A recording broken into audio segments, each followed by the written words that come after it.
Selamat datang di siaran gaib. Fokuskan pandangan kalian dan jangan geser layar. Sebelum kita membuka gerbang cerita kali ini, jangan lupa like, komen, dan subscribe. Langit masih gelap pekat. Angin dini hari bergerak perlahan melewati sela dinding bambu. Aroma tanah basah naik samar-samar dari halaman belakang. Sunyi menggantung rendah di udara, hanya dipatahkan oleh suara sendok kayu yang menggesek panci besar. Namanya Luh Rani, penjual bubur Bali. Setiap pagi ia bangun jam 4. Suaminya, Weda, tidur di ruangan dekat dapur. "Rani, cukup! Aku belum tidur sama sekali." Suara itu serak dan marah, seperti ditahan sepanjang malam. Luh Rani berhenti. Langkahnya terhenti tepat di depan tungku. Ia tidak menoleh. "Aku harus siapin dagangan. Kau tahu, ini sudah jam 4. Nadanya datar, lelah. Weda keluar. Rambutnya berantakan, mata merah. "Setiap pagi kau ribut begini. Tapi uangnya, tidak ada perubahan." Uap panas dari panci membuat wajah Rani memerah. "Aku kerja, aku berusaha. Kau hanya tidur." Weda memukul meja. Suara kayunya menggema di ruangan kecil itu. "Jangan mulai, Rani. Jangan mulai."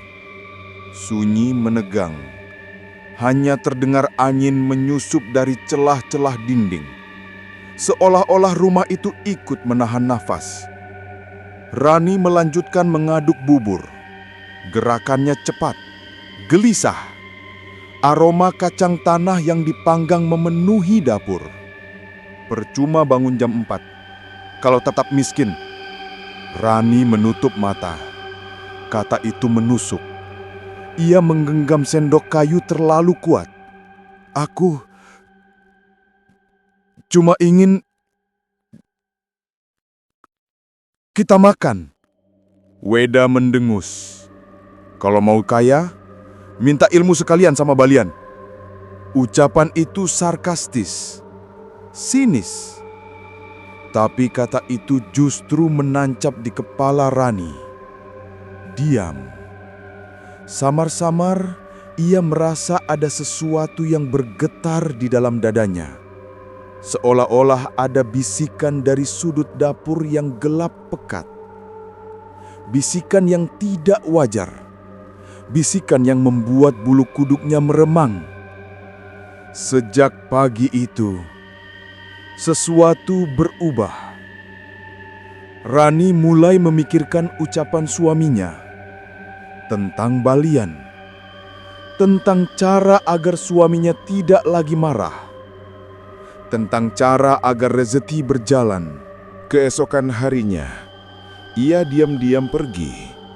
Langkahnya menyusuri jalan tanah yang masih lembab. Kabut menggantung rendah di antara pohon Kamboja. Balian itu tinggal di pinggir desa. Rumahnya gelap, hanya lampu minyak berkedip di teras. "Kau datang karena hatimu berat." Rani mengangguk, lehernya terasa kaku. "Saya ingin rumah saya tenang, suami saya tenang." Balian mengamati wajahnya lama, mata tua itu seperti menembus dada Rani. "Kau tidak siap, tapi kau tetap minta." Rani tidak mengerti, tapi ia mengangguk. Dan malam itu, ia diberi sesuatu, sebuah ilmu. Ilmu itu bernama penengakap. Sejak menerima itu, Weda berubah. Ia tidak lagi marah. Ia tidur lebih nyenyak. Ia jarang berteriak. Tapi Rani mulai merasakan panas aneh merayap di tubuhnya. Panas yang muncul tiba-tiba. Tidak wajar, seolah-olah ada sesuatu di balik kulitnya. Ia sering terbangun tengah malam, tubuh gemetar, Jantung berdebar pelan, tapi keras. Ketika ia duduk di tepi ranjang, bayangannya di dinding bergerak sedikit lebih lambat dari gerak asli. Samar-samar, tidak wajar. Malam-malam berikutnya menjadi lebih aneh. Raganya tertidur, tapi jiwanya seolah-olah berjalan keluar rumah. Ia melihat halaman, ia melihat jalan desa yang sunyi, ia melihat darah ayam dari pekarangan orang. Dan perutnya lapar. Setiap kali kembali ke tubuh, ia merasa sangat lelah, seperti habis perjalanan jauh, seperti berjalan menembus pekarangan gelap sepanjang malam. Panas di tubuhnya semakin menjadi. Untuk meredakannya, ia pergi ke belakang rumah. Ada pohon pepaya tua berdiri di sana. Batangnya besar, kulitnya gelap, daunnya menggantung rendah. Ia akan duduk lama di bawahnya. Angin dingin lewat perlahan, bayangan pepaya jatuh panjang di tanah. Di sanalah, panas tubuhnya turun sedikit. Namun keinginan lain mulai tumbuh. Keinginan yang membuat ia menggigit bibir sampai berdarah. Ia mulai senang melihat bayi, cara gerak kepala bayi, bau kulitnya, darahnya. Pikiran itu membuatnya takut, tapi juga membuatnya tergoda. Suatu malam, setelah tubuhnya jatuh tertidur, ia merasa dirinya bangkit dengan ringan. Dadanya tidak terasa sesak lagi. Langit malam terlihat lebih merah. Angin terdengar seperti bisikan. Ia berjalan tanpa suara. Pohon pepaya itu memanggilnya. Daunnya bergetar pelan. Bayangannya tampak lebih pekat dari biasanya.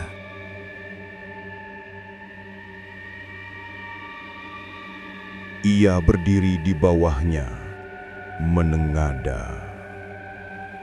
Sesuatu dari dalam dirinya bergerak. Samar-samar ia melihat tubuhnya sendiri di kamar. Tidur kaku, tidak bernyawa. Dan ia mengambang.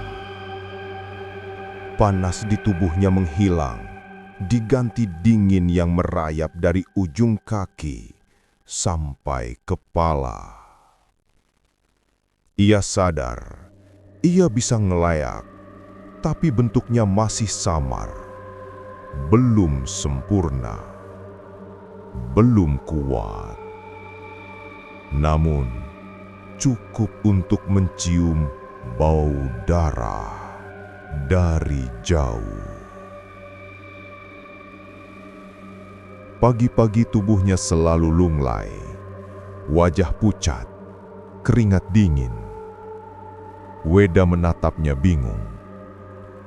"Kau tidak apa-apa, Rani?" Rani hanya tersenyum kecil. "Capek saja, banyak pikiran." Ia mencoba untuk tidur, dan jiwanya kembali melayang menyusuri jalan di desanya. Ia merasakan panas yang luar biasa, hingga pandangannya tertuju pada pohon pepaya di pekarangan rumah seseorang. Anjing menggonggong, seakan bisa melihat keberadaannya. Ia turun dan menuju ke pohon pepaya itu. Duduk sambil memegang dada. Bayangan yang menggantung rendah dari daun pepaya membuatnya tenang. Seolah-olah pohon itu memeluk dirinya. Namun, ia mulai memperhatikan hal lain. Setiap kali ia melewati halaman orang, anjing-anjing menyalak. Bulu anjing itu berdiri. Pandangannya mengikuti Rani. Sesuatu dalam dirinya mulai meninggalkan jejak. Untuk itu semua, ketika masuk ke dalog bahan rumah tetangganya, ia menelurung di situ. Tetangganya sedang mempersiapkan upacara pernikahan. Banyak orang berkumpul. Aroma dupa memenuhi halaman. Di sisi belakang rumah, Seekor babi besar disiapkan untuk sarana banten dan resepsi pernikahan. Babi itu menggerakkan gerakan telinganya. Rani memandang terlalu lama. "Bagus ya babinya Rani, besar sekali." Rani tersenyum tipis. Senyumnya kaku, matanya tidak berkedip. "Besar sekali." Nadanya berat, namun di hatinya terbesit rasa ingin babi itu mati karena ia merasakan keiri dengkian di dadanya. Tetangganya pernah ia menolaknya saat ia ingin meminjam uang, sehingga membuat Rani dendam dengan tetangganya ini. Dalam benaknya, ia melihat kulit babi itu, melihat darah yang menetes, merasakan aroma amis yang samar-samar naik ke hidungnya. Perutnya kontraksi. Lapar itu datang lagi. Ia memalingkan wajah cepat-cepat.